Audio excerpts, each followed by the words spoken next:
بص الجون الثاني يعني هو مش اوفسايد عشان بس نبقى قتلناها بحثا مبدئيا. لا مش اوفسايد خالص. اه لان هي في كوره بس اللي هي بتاعه رمضان صبحي اللي هي الانفراد دي، على ما اعتقد ان عليها علامه استفهام، لو نقدر نجيبها. جت من شويه وهجيبها لك تاني.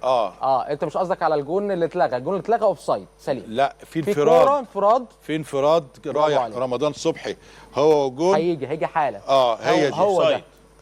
ما كانتش اوفسايد الكره دي مش اوفسايد، بس هي مش باينه عشان من زاويه معينه. اسلام تعرف تعملها لنا بيرو؟ يا ريت يعرف يعملها لنا. احلم ولاقي. لا مش اوفسايد يا باشا اهو. مش اوفسايد طبعا. مش اوفسايد، الكره دي مش اوفسايد. تمام. واضحه جدا. احنا قاعدين في الاستوديو قلنا الحكم وقفته غلط، لان اللاين الاحمر دي وقفه الحكم. المساعد سابق الرائد، انا بتكلم على المساعد. هو المفروض يقف مع اخر مدافع، يقف على اللاين الابيض. هي الكره طلعت خلاص. ايوه المفروض يقف الحكم. ايوه بس انا على اللاين الابيض. نقف كده يا كابتن علاء في نقطه، انا اسف يعني اللي دخلت في الحوار.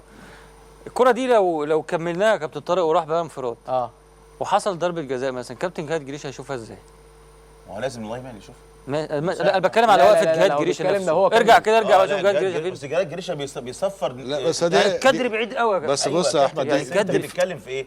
جهاد جريشه بيصفر نتيجه رايه ترفع له بالظبط. انا بتكلم الكره دي هتمشي طبيعي، خلينا هتمشي طبيعي وراح انفراد. اوكي. الحكم الخامس، قرار الحكم الخامس في الحاله دي لان هو بعيد. الخامس ما يشوفش علاء ولا هيشوف وشه للكوره. لا الخامس وشه شوف كده للكوره مش هيشوف. لازم يبقى على خط واحد زي حامل الرايه يا جماعه. انا بتكلم يا كابتن، هل الكابتن جهاد جريشه وقفته كده صح يا احمد؟ صح وقفته كده صح. خلي بالك برضو سندت رمضان صبحي مشيها. يعني جهاد جريشه رمضان صبحي على الجون في اقل من ثانيتين يبقى كم مجهد مشيها كده، مشيها زازا، مشيها كملها عادي، كملها عادي. تمام خلاص هي مش اوفسايد. هتيجي دلوقتي حالا كده، هتيجي حالا. تمام اهو هو استلمها رمضان صبحي خلاص خط كل دول. ده انفراد كامل، انفراد كامل.